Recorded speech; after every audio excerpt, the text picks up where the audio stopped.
The hearing office of Liberia's National Elections Commission, NEC, has dismissed complaints of electoral fraud that have stalled the runoff presidential elections. The officer in charge, Bona Vile, trashed the complaints on the ground that the party did not substantiate the allegation of fraud. For more on this, we have joining us on Skype from London, political analyst Olabode Osenie. Thanks for joining us. Now, let's begin with asking you, did you expect this to happen?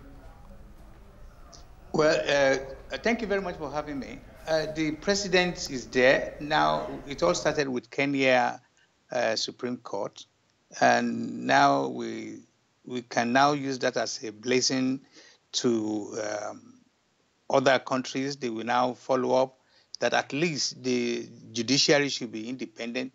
So the same thing now happened in Liberia. At first, the election was annulled. Now they're now calling for a reform. But then the allegation of the third man in the contest that wanted the whole thing to be rerun has been dismissed on the basis of there's no enough evidence to do so. So I think that's a welcome trend. I mean, that's fine. This is good. Okay, now, before the issue of the rerun, the two gentlemen, George Weah and, of course, the former vice president, who, of course, is the second person in this election, did not meet the 50% or 50 plus 1% required for a winner to actually emerge. What does that really say about both gentlemen and the level of their acceptance in Liberia?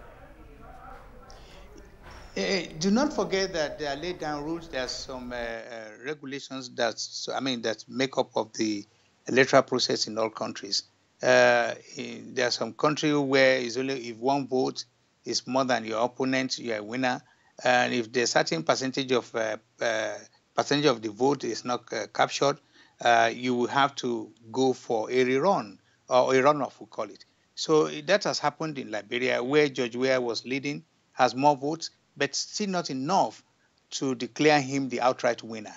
So based on that, his immediate opponent now believes, thinking that maybe a second chance will be afforded him. So, but again, all in all, it all says that people are now becoming gradually aware of what they want. They now have choices of voting for candidate A for one or two reasons, and they vote for other candidate for other reasons, so on and so forth. But then what is key here is the laid down rules that governs the running of election, that if a candidate did not get so much votes or did not get so much percentage of the votes, they will have to go for a second runoff. What kind of outcome do you think will come about with the rerun when it eventually happens?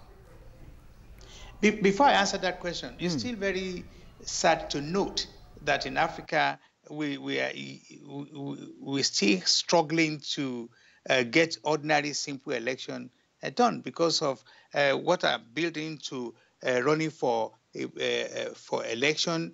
Most of the candidates are either do not go through the process. The electorate themselves, they are not informed, they are not educated, they are not aware, they don't know exactly what it's all about. You know, with an ordinary bag of rice or whatever, they can buy their vote.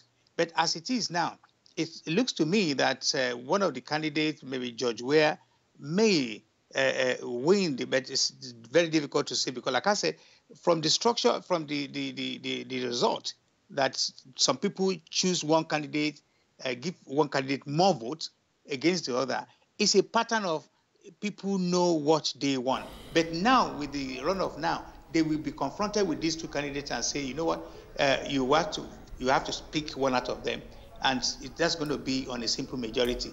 And from all indications, maybe, hopefully, George Weah might win. Okay, now beyond deciding on who to vote for, what should you think Liberians should also be looking out for? What are they expecting from the new government or from whoever becomes the leader of Liberia? That's a very good question, and I'll tell you why. Many years back now, an African Liberian will have thought, having gone through the problem with Sergeant Doe, Charles Taylor, Johnson, and all that kind of thing, that have not brought the necessary development to a country, Liberia, and this is a country that was not colonized.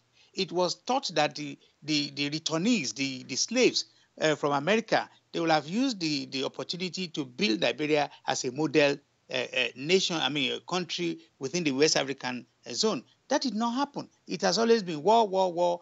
People have been taking advantage of the ordinary people there. There's no employment. There's no good roads. Nothing. Then come a highly respected professor, a former professor in Harvard, Salif, and everybody thought she would do something better. For me, I Google it and see what is going on in Liberia. Absolutely nothing. So what the people will be looking at now is they'll be looking at a candidate that probably can identify himself with them, a candidate that will understand the need of the people, a candidate that will face the issue of unemployment, development of roads, basic things, and so on, education, and so on and so forth. And for me, I'm not a Liberian, but I can imagine that the man closer to the people is probably going to be this former football player, because at the end of the day, here we have a former deputy who was there for many years. They did not do anything. I'm not trying to campaign for George Weah, but I can say this with authority that I think Liberians know exactly what they want, and they should vote for somebody whom they can identify with, and somebody they believe will do what they want. All right.